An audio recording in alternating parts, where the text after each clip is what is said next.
بسم اللہ الرحمن الرحیم۔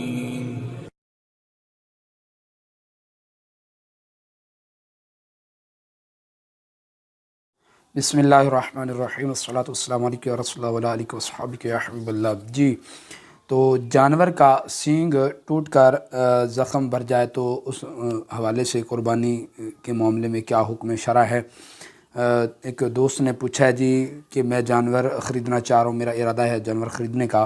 مگر اس کا سینگ ٹوٹا ہوا ہے۔ اس کے مالک سے میں نے جب پوچھا تو اس نے بتایا کہ ایک سینگ جو ہے ٹوٹ گیا تھا، تو دوسرے کو بھی ہم نے شروع سے ہی نکال دیا تھا، تو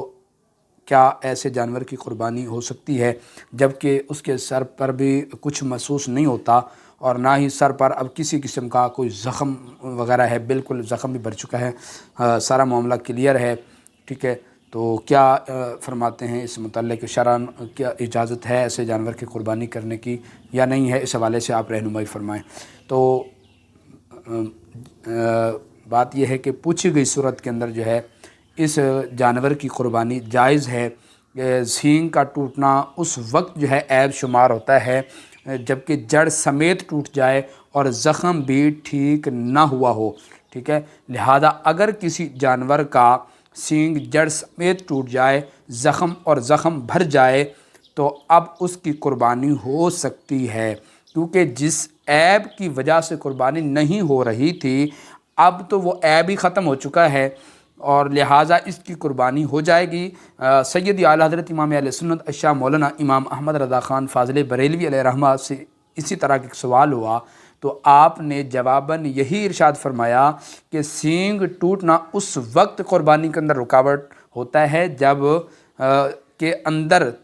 سر کے اندر جو ہے جڑ تک جو ہے سینگ ٹوٹ جائے اور جو ہے تو قربانی کے اندر وہ رکاوٹ بنتا ہے، جبکہ یہاں تو ایسا کوئی معاملہ نہیں ہے۔ تو لہٰذا اس جانور کی جو آپ نے صورت پوچھی ہے کہ اس جانور کی قربانی ہو سکتی ہے، یعنی اس جانور کی جو ہے قربانی آپ کر سکتے ہیں، اس میں کوئی حرج وغیرہ یا کوئی شرعاً کوئی رکاوٹ نہیں ہے۔ اسی طرح اس سے ایک ملتا جلتا ایک اور سوال ایک دوست نے کچھ عرصہ قبل کیا تھا، تو وہ کہہ رہے تھے کہ کسی نے قربانی کا ایسا جانور خریدا ہے جس کے سینگ جڑ سے نکال دیے گئے ہوں،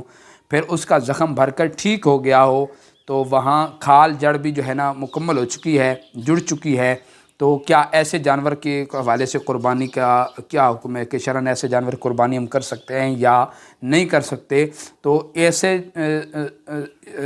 جانور کی قربانی بھی جائز ہے۔ اس معاملے کے اندر تفصیل یہ ہے کہ جس جانور کا سینگ ٹوٹ گیا ہو، اگر اس کے سر کے اوپر والے حصہ ٹوٹا ہو جو ظاہر ہوتا ہے تو قربانی جائز ہے، اور اگر سر کے اندر جڑ تک ٹوٹے تو قربانی جائز نہیں ہے۔ لیکن اس صورت میں اگر سر کا زخم بھر جائے، ٹھیک ہے، اس صورت میں کہ سر کا زخم بھر جائے، ٹھیک ہے، تو جیسا کہ آپ نے بتایا کہ اس کی کھال اور جو ہے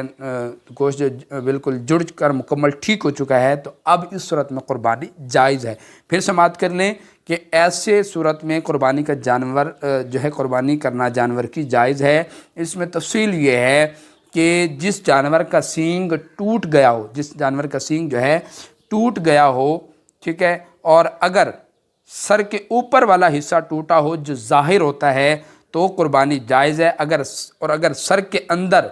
جڑ تک ٹوٹے تو قربانی جائز نہیں۔ لیکن اس صورت میں اگر سر کا زخم بھر جائے، جس طرح کہ آپ نے سوال میں بھی ذکر کیا کہ کھال اور جڑ مکمل ہو چکی ہے، تو اب اس صورت میں قربانی جائز ہے، ٹھیک ہے۔ اسی طرح ایک بھائی نے پوچھا تھا کہ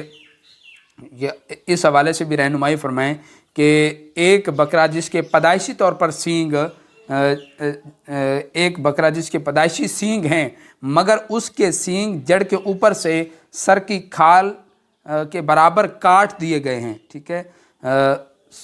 مگر اس کے سینگ جڑ کے اوپر سے سر کی کھال کے برابر کاٹ دیے گئے ہیں، ان سینگوں کی جڑیں تو سلامت ہیں لیکن اوپر سے کاٹ دیے گئے ہیں، تو ایسی صورت کے اندر شرعاً کیا حکم ہے؟ قربانی ہوگی یا نہیں ہوگی؟ تو دیکھیں